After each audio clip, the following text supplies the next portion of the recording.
पाकिस्तान का बचना मुश्किल ही नहीं नामुमकिन है। हम बात कर रहे हैं फाइनेंशियल एक्शन टास्क फोर्स की। 22 तारीख यानी कि आज से फाइनेंशियल एक्शन टास्क फोर्स की मीटिंग शुरू हो रही है और ये चलने वाली है 25 फरवरी तक, जिसमें तय किया जाएगा कि पाकिस्तान जो फिलहाल ग्रे लिस्ट में है, क्या उसको ग्रे लिस्ट में ही रखना है या फिर उसे ब्लैक लिस्ट कर दिया जाएगा।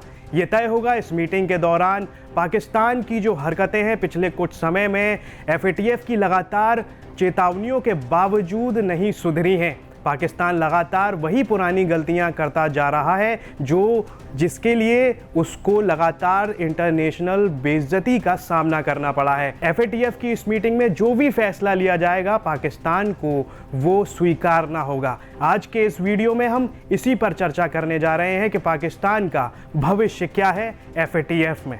चलिए आपको बता देते हैं कि FATF की ये बैठक 22 फरवरी से लेकर 25 फरवरी तक चलने वाली है। ये बैठक पेरिस में होगी, ये वर्चुअली होगी, इसको वीडियो कॉन्फ्रेंसिंग के माध्यम से किया जाएगा। पाकिस्तान समेत ग्रे लिस्ट में मौजूद बाकी के देशों के मामलों पर चर्चा की जाएगी और अंत में इस पर फैसला किया जाएगा। पिछले साल अक्टूबर में भी ये मीटिंग आयोजित हुई थी, तब पाकिस्तान को फरवरी 2021 तक ग्रे लिस्ट में ही रखने का फैसला किया गया था। लगातार चेतावनियों के बावजूद पाकिस्तान अब भी आतंकवादियों को फंड देता रहा है।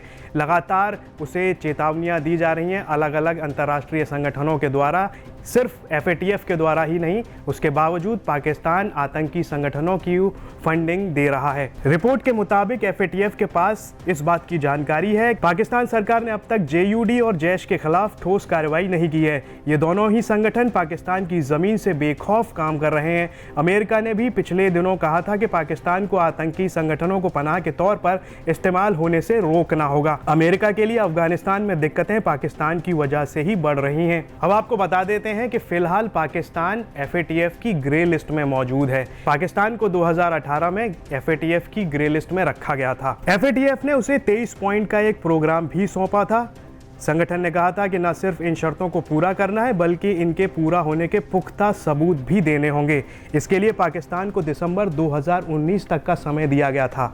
बाद में कोरोना की वजह से इस डेडलाइन को बढ़ा दिया गया था। शर्तें ही नहीं, FATF की ओर से पाकिस्तान को चेतावनी भी दी गई थी कि अगर वो उन शर्तों को नहीं मानेगा तो उसे ब्लैक लिस्ट किया जा सकता है। FATF के प्रेसिडेंट मार्कस प्लियर ने पिछले साल अक्टूबर की रिव्यू मीटिंग में कहा था, पाकिस्तान की कार्रवाई में बेहद गंभीर खामियां सामने आई हैं, हम उसे एक और मौका दे रहे हैं। इस बारे में फरवरी में विचार किया जाएगा। हम चाहते हैं कि कार्रवाई से पहले वहां की सरकार को एक और मौका दिया जाए। इसके बाद तय किया जाएगा कि क्या एक्शन लिया जाए। हम हमेशा राहत नहीं दे सकते। रिपोर्ट के मुताबिक FATF के पास कुछ इंटेलिजेंस वीडियो फुटेज मौजूद है। इनसे पता लगता है कि जमात और जैश के आतंकी सरगना अब भी पाकिस्तान में खुलेआम काम कर रहे हैं।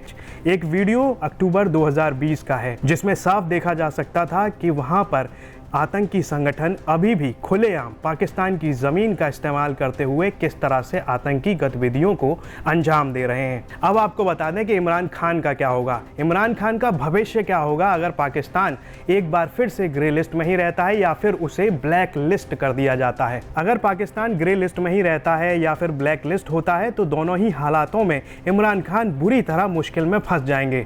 खस्ता हाल अर्थव्यवस्था को उनकी सरकार ठीक नहीं कर पाएगी और दुनिया का कोई भी संगठन उन्हें आर्थिक मदद नहीं दे सकेगा। घरेलू मोर्चे पर विपक्ष को उन्हें घेरने का एक और मौका मिल जाएगा।